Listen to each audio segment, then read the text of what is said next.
Welcome to Campus Pressbox episode number 59. I think this actually should be number 58, but I think last week's is 58 and should have been 57. Anyway, I'm Mitch Gatsky here with Kristen Botica. How are you? I'm pretty good. And yes, I can explain what happened last week. There was a 57 that was recorded on like Monday or Tuesday. And then I had to do one later in the week that became 58. But the 57 is not filed under the Campus Pressbox podcast on our website. It's under the SEC one. That explains it all. Yeah. But either way, what happened. You've been on a streak. This is like your fourth or fifth episode in a row. I think it's my fourth in a row. Yeah, I guess it would be my fourth in a row then, because I was with Damien the week before last, and Damon last week, and then you the week before that. Yeah, so you're holding it down for us, and you actually took quite a special trip. You were at the battle at Bristol. Tell us about it. I don't even know where to start. Obviously, Okay, I was looking forward to that start. game. I'll tell you where to start. Is this the beers? Yes, the most important question is, were the 545,000 beers that they ordered enough to fulfill everyone's thirst? I'm pretty sure they were. I mean, the guy a couple of seats over in the row in front of us tossed his cookies, so that tells you anything about how inebriated the crowd was, then there you go. Was he a Hokie fan or a Volunteer fan? I prefer not to say. So he was a Vol. Yeah, that just gave it away. He was a Vol. Anyway, tell us about it. I mean, you did publish something earlier this week about it living up to the hype. Tell us maybe something that you couldn't write in that piece. Tell us a little bit more. Well, for me, it was a trip with my stepmom, my brother, my dad, and myself. And my dad orchestrated the seats very carefully so that I would be sitting next to my dad, because we have my brother who thinks that he knows sports but doesn't know anything at all. And my dad knew that if I was stuck next to him and some random stranger, that I would probably lose my mind during the game. So my dad wanting to talk to somebody about football, since my stepmom doesn't know that much, admittedly. She loves watching the games. She just doesn't know a lot. So my dad liked to sit next to me for that game. And then you have me and my dad just sitting there during the game with like hands on our knees, leaning forward, watching the field as close as we can. It was actually a pretty funny sight to see, but it was a great experience overall. I mean, I know everybody made a big deal about how it was like a game of ants if you were sitting in the stands or whatever. But from where we were, which was the 23rd row in the grandstands, it really wasn't that bad. I actually only used the TV just to look at the replays and whatnot. So it wasn't like I was just watching it at home like some people want to claim it to be. And I think a lot of those people are just bitter because it wasn't their team playing at this venue and setting the new record. But that's just my opinion on the matter. Did you ever look up at that scoreboard and like start praying that it wasn't going to fall? Because it kind of looked like it was just suspended up there somehow magically. Actually, we got a fun fact about this. The cables that were used to suspend the Colossus TV, I guess is what it was called, they are thicker than the cables used on the Golden Gate Bridge. Wow. Yeah, so if that tells you anything, I mean, it was pretty safe, and we knew it was pretty safe, but gosh, it was huge. All right, so, I mean, were you worried at all? Because the beginning of that game, Virginia Tech looked like they came to play. I was really worried, actually, and I'm still a little bit worried about the Vols. As much as they did get some momentum, a lot of that momentum was kind of handed to them in the mistakes that the Hokies made during that game. If the Hokies hadn't had 5 turnovers, then it would have been a very, very close game. And that's kind of what worries me, is I'm concerned about the Vols moving forward, but I was definitely especially concerned in that first quarter. I was just looking at my dad like, why did we come here? Does playing one of those games on just a huge scale, breaking the attendance record, as you mentioned, and then playing the team that they did, Virginia Tech, who you could classify as a tough opponent, I'd say, but you know, they don't do anything especially well, I don't think. Do you think that helped prepare Tennessee for the tough road that they've got coming in the SEC East? I think it helps prepare them a little bit, yeah. And it's actually interesting because their non-conference opponents, these first 3 games with App State being pretty good, and App State actually, last time I checked, was ranked ahead of Virginia Tech in like the really extended standings that maybe CBS had. But also next week they have Ohio too. And Ohio is not a pushover as many people might think they are. Don't sleep on my Bobcats. I'm telling you, I called that win in Kansas, and they got it for me. They shut the Jayhawks down. So you better watch out on Rocky Top this weekend. Oh, yeah. I mean, my dad and I were talking about that. But having those 3 games, the combination of all 3 really gives the Vols a lot of different looks at what they're going to be kind of experiencing during the season and how tough everything is really going to be this season. So it helps them to get that at the beginning. And Virginia Tech definitely helped a lot in that respect, and they were able to make some big changes to their, mostly their offensive line and their defensive line as well during that game. And getting things like that together now is better than getting it together during conference play when it really counts. Another one of those SEC East teams that everybody seems to think has a shot at playing Alabama in the championship game is Georgia, and they just barely survived the Nichols State Colonels, 26-24 in really a mind-blowing game. Georgia just couldn't do anything right, and Nichols was able to hang around, and they scored 10 points in the fourth quarter to really put the pressure on. The Bulldogs were able to pull away. Are you worried about, if you're a Georgia fan, are you worried about the result from last Saturday? If I'm a Georgia fan, yeah, I actually probably would be a little bit worried. They did play North Carolina, and North Carolina should be a good team, so they played that team first week and ended up turning on the Jets to beat them towards the end of that game. And that was, impressive, but then you go into this week and you see this game and how close it was, and it wasn't like they just had a gajillion turnovers. Both teams had 3 turnovers, so there wasn't a huge margin there. So it makes you wonder what is missing right now for the Bulldogs and what they can do to fix that before conference play starts. Clemson, another team that struggled, they snuck by Troy 30-24. Both these teams played at home. Again, are you worried if you're a Clemson fan, or is this just a game where you say, it was a bad opponent, it happens, we move on to the next week and focus on the ACC opponents that we have to beat to be where we want to be? If I were Clemson, I'd actually be a little bit worried too. Their game in the first week was a really close one. I believe it was 19-16 over Auburn. And Auburn isn't necessarily known for being the best in the West right now as far as the SEC goes. They're kind of middle of the pack maybe.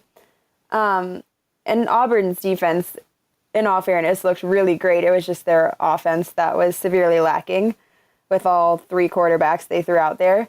But that game combined with this one makes me a little bit concerned for Clemson. And, what really worries me is that Deshaun Watson doesn't quite look like the Deshaun Watson he was last season. So I'm kind of wondering when he's really going to turn things on, because if Clemson wants to make another run at that national championship, they need the old Deshaun Watson to come back. Yeah, he was so huge in what they did last year and really kept his team in it in that national championship game. If it weren't for him, the tide would have rolled. But the way that he was able to lead his team really made that game interesting. And like you say, he's going to need to step it up because he's where it starts and ends really with the Tigers. I mean, you can say what you want about the defense, but in the ACC, I think you're going to have to put up points. We're going to get into a huge matchup in the ACC a little bit later. That's number 2 FSU against number 10 Louisville. But for now, I want to know, did you see any of the TCU-Arkansas game? Unfortunately, I did not see any of the game. Obviously, I know what happened, and I, looked through at the box score and the recap of everything that happened, and I have to say I wasn't too surprised. Really? Yeah, last week, actually, Damon and I talked about that game, and, he's big on betting, actually, and he was talking about that a little bit. I guess apparently he took the spread, which was like 10 points or 10.5 points for TCU. Yeah, bad call there, especially after us talking. But, I just feel like Arkansas always has that upset factor. They may have struggled in week 1, but going against TCU, what I said and what it actually kind of turned out being is whichever team played a cleaner game, because they both played pretty ugly games in the first week, whichever team played a cleaner game this time was going to be the team that came away with the victory, and it ended up being turnovers that really did TCU in here. This was an absolutely unbelievable game. I'm watching it at a buddy's house, and it's kind of just on in the background. We're hanging out, and I keep looking over, and every time I look over, something incredible happens. A guy makes a great play out of nowhere to take a lead, and then the other team answers, and it goes into overtime, and the final score, or the game-winning touchdown, was just, you're watching, I forget his name, but it's quarterback for Arkansas. He goes out. Austin Allen, there you go. That's why you're here. Thank you very much. Austin Allen goes out on that option run, and it looks like there's no way he's going to make it, and somehow he just finds the end zone. And it's like you can take a deep breath and relax because Arkansas won. And me personally, I'm sick of TCU just because it seems like this is their MO. They're hyped up. They're supposed to be the team to beat, and then they lose a game they're supposed to win, and we can forget about them. Yeah, I think they're a little bit overrated. I mean, that's what I was saying. And I think Damian actually has said the same thing, that he's not impressed by TCU, and there you go. This game kind of proved it. So is this the win that gets the ball rolling down the hill for Bielema? Because it seems like there's always that one marquee victory that you can point to for a coach where it seems the program takes off after that. Did we see that last Saturday night? I'm not sure I would go that far. If I wanted to use his words, I could say it might have been a borderline erotic victory for them. And I have written about that in the past, so if you don't understand that reference, I'm sure you'll be able to figure out what I mean. But I do think it was a great win for them, and it'll get them pumped up, but I'm not sure this is going to necessarily change the tide. They just have a tough schedule coming up. Okay, so you're still not a believer in Arkansas. That's fine. Not a total believer. I mean, I'm not a hater, but I'm just not a total believer yet. Another absolutely unbelievable finish to a game. Oklahoma State lost to Central Michigan on an extra play that should not have happened. The officials wrongly added an untimed down for the Chippewas because of an intentional grounding call on the last play of the game. That was supposed to be it, but the refs awarded Central Michigan that untimed down. They complete a Hail Mary. It's lateraled back, and the guy finds the end zone, and the Chippewas win. And now, so I'm in the Detroit area, so this is a big thing here with Central Michigan being one of the directional schools in the area. And the talk on sports radio today was, should Central Michigan surrender this win for public relations' sake? What do you think? I wouldn't say that they should surrender it necessarily for public relations' sake. I mean, if it were actually really a thing where people at this point still thought it might get overturned, and Oklahoma State has kind of tried to drop it and move on from it at this point too. So I think what really needs to happen is everybody like us, we need to just kind of let this one go and move forward. And, I'm sure when it comes down to it, the playoff committee will have that in mind if Oklahoma State is in the picture at that point. And a lot of other people will know that this one loss was not necessarily a loss that should have happened. But I don't think that Central Michigan has to give that up technically. I think that's going a little too far.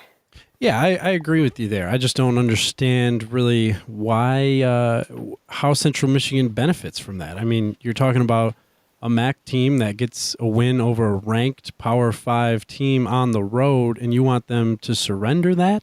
That's a win that's going to be talked about at Central Michigan for quite some time because it doesn't happen very often for them. So while I do think it would be, people would look at that and say, wow, that's really nice of them to acknowledge that they shouldn't have actually won the game and forfeit the decision there. I don't think that outweighs the history making win for them, I guess is what I'm trying to say. So I didn't really understand that argument. And I did like Mike Stoops' comment about it. The Oklahoma State head coach, he came out and basically said, look, we can't make excuses. The refs called it the way that they called it. And yes, they were wrong, but we had plenty of other chances to win the game on our own before that and didn't capitalize on those. So there's really not much that we can do. And our,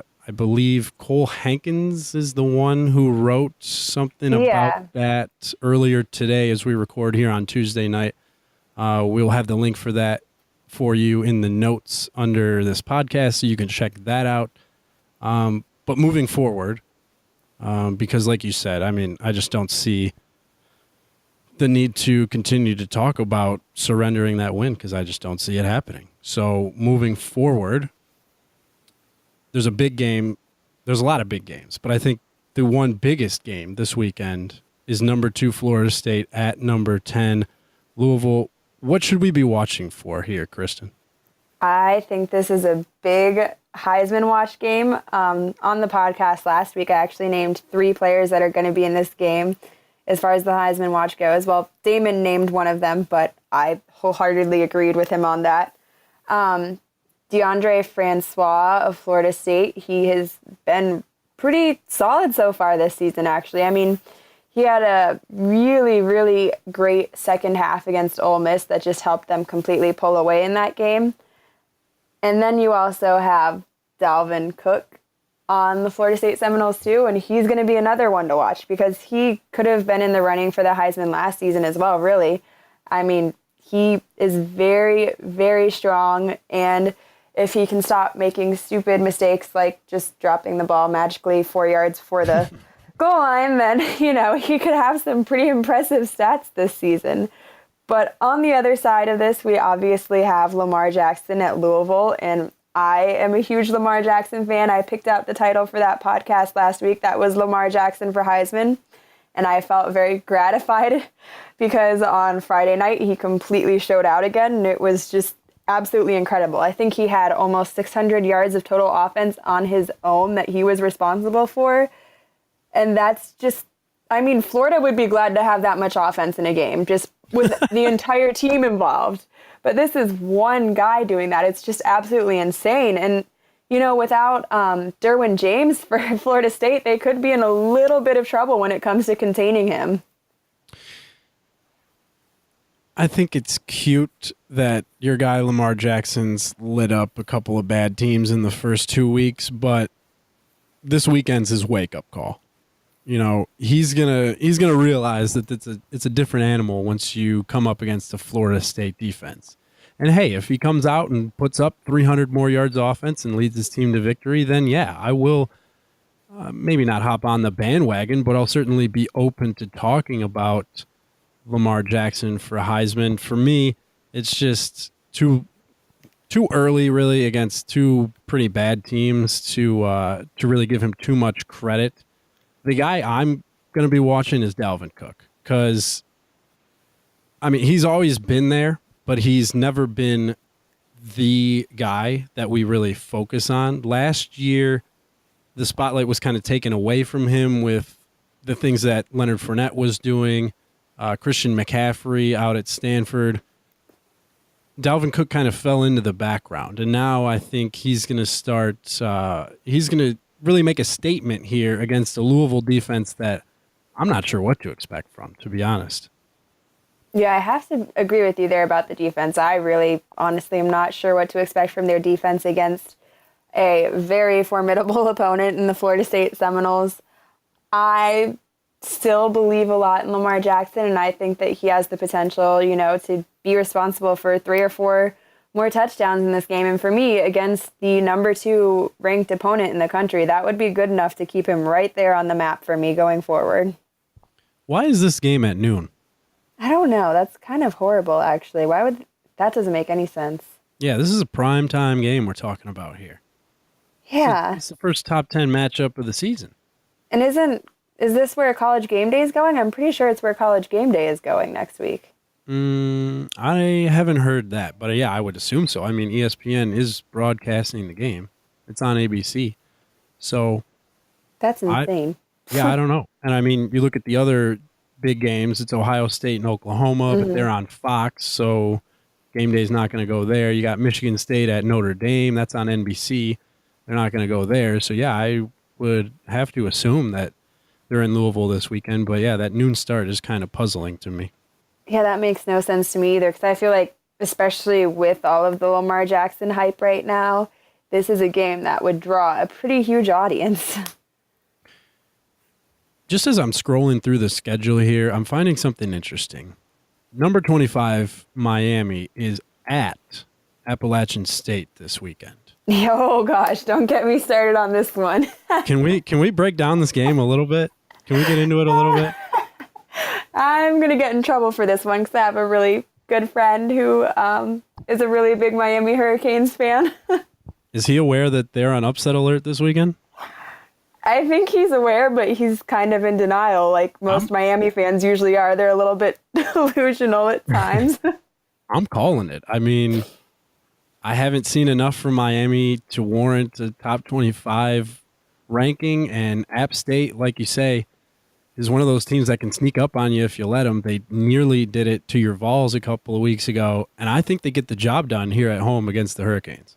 Yeah, and you know what? I hate to say this because he really was solid last season. Miami is behind quarterback Brad Kaya, and honestly, he had a really solid season last season as far as especially his passing game goes.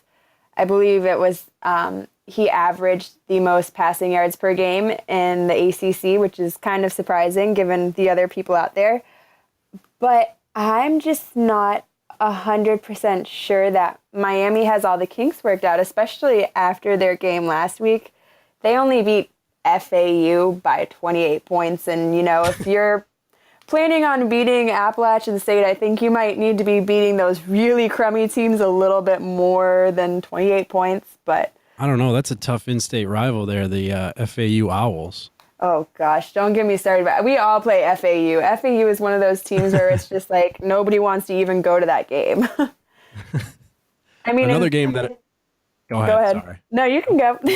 Nope, because I'm moving on. So you better wrap up whatever thoughts you had, because I was going to give them a little bit of credit for how they stomped FAMU the first week. I mean, not that the Rattlers are a formidable opponent by any means, but, you know, at least they have that. Like, at least they've done something really impressive, but now is when we get to see what they're really made of. And, you know, I'll be pulling for them. I would love to see Mark Richt be successful somewhere, but I can't be 100% certain about this game. This is definitely an upset alert, and I'm kind of sad that it's also at noon because then I'm going to have to flip between the two games. Right. Another game that I should have mentioned earlier when talking about the big ones, Alabama's at Ole Miss. Yeah. That's a 3:30 kick. Again, that's on CBS, so not a place where game day is going to be.